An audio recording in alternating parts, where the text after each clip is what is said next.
ये रोल का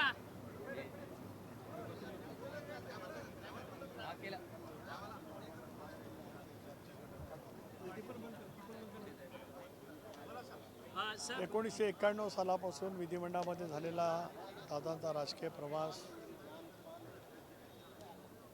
35 वर्षाचं सातत्य या विधानभवनाने दादांच्या रूपाने अनुभवलं. विधानसभेमधली दादांची उपस्थिती, मग ते विधानसभा सदस्य म्हणून असतील, राज्यमंत्री, मंत्री, उपमुख्यमंत्री म्हणून असतील, विरोधी पक्ष नेता म्हणून असतील, सकाळपासून ते कामकाज संपेपर्यंत उपस्थिती, अनिवार्य उपस्थिती अनेकांच्यासाठी करावी लागली. पण अनिवार्य उपस्थिती ही दादांच्या शब्दकोशामध्ये कधी आलीच नाही. कारण त्यांनी अखंडपणाने गेले 35 वर्ष महाराष्ट्राच्या विधानसभेच्या या प्रांगणात ज्या पद्धतीने उत्तम संसदीय कामकाजाचा एक वेगळा ठसा राज्यभरामध्ये आणि देशभरामध्ये उमटवला, असा एक झंझावात आज शांत पवलेला आहे.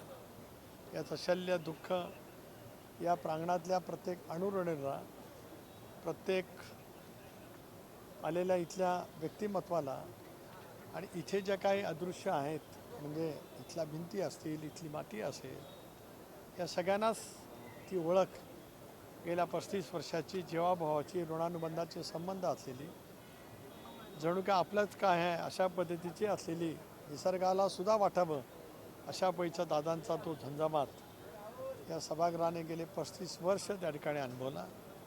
सभागृहातली त्यांची अभ्यासपूर्ण भाषणं, दीर्घकाळ मांडलेला, सर्वाधिक मांडलेला अर्थसंकल्प, राज्याच्या आर्थिक स्थितीच्या बाबतीमध्ये त्यांनी वेळोवेळी घेतलेली खबरदारी, त्याचबरोबर राज्याच्या हितासाठी घेतलेले निर्णय, त्याच्यासाठी दिलेला फार मोठ्यासाठी निधी, सर्व समाजासाठी, सर्व घटकांच्यासाठी त्यांनी घेतलेले निर्णय आणि निर्णय घेत असताना सभागृहातली त्यांची वेगवेगळी भाषणं, हे सुद्धा एक तऱ्हेचं ग्रंथ होऊ शकेल.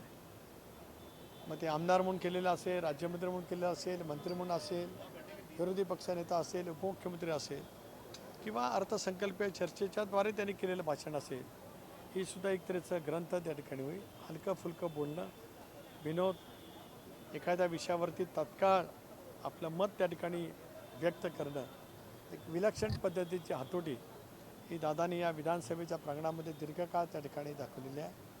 त्यांचा सहकारी म्हणून 95 ते 2014पर्यंत विधानसभेचं सहकारी म्हणून जी वाटचाल राहिली आणि 14 ते 18 या कालावधीमध्ये त्यांचा सहकारी म्हणून विधान परिषदेतली माझी वाटचाल मी अनुभवली. नेता किती मोठा, दिलदार, किती मोठ्या मनाचा असू शकतो.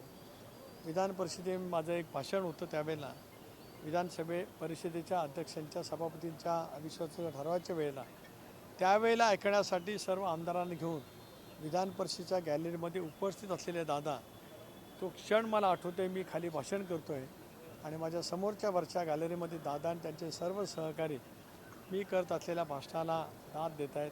एक नेता आपल्या सहकार्याच्या वरती किती प्रेम करतो, व्यासंगी विचार आपला सहकारी करत असलेल्या, व्यक्त करत असलेल्या भावना ठामपणाने त्याच्या पाठीमागे ज्या पद्धतीने ते सतत उभे राहिले, आज सारंच काय आम्ही गमावलेलं आहे.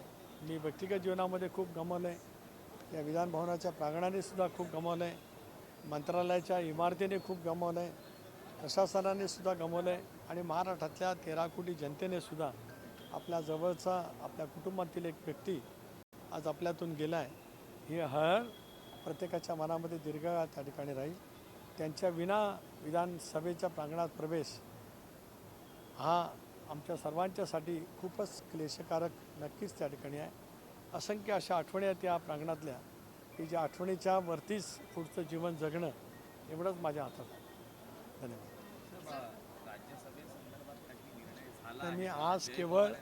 मी केवळ दादांच्या प्रती भावना व्यक्त करण्यासाठीच या ठिकाणी आलेलो आहे.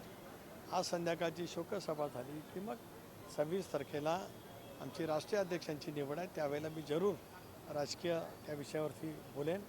आजचा विषय माझा सीमित ह्या प्रांगणामध्ये येणं, इथल्या मातीला स्पर्श करणं आणि दादांची आठवण हृदयामध्ये साठवणं, याच भावनेतून आज मी या प्रांगणामध्ये आलो. धन्यवाद.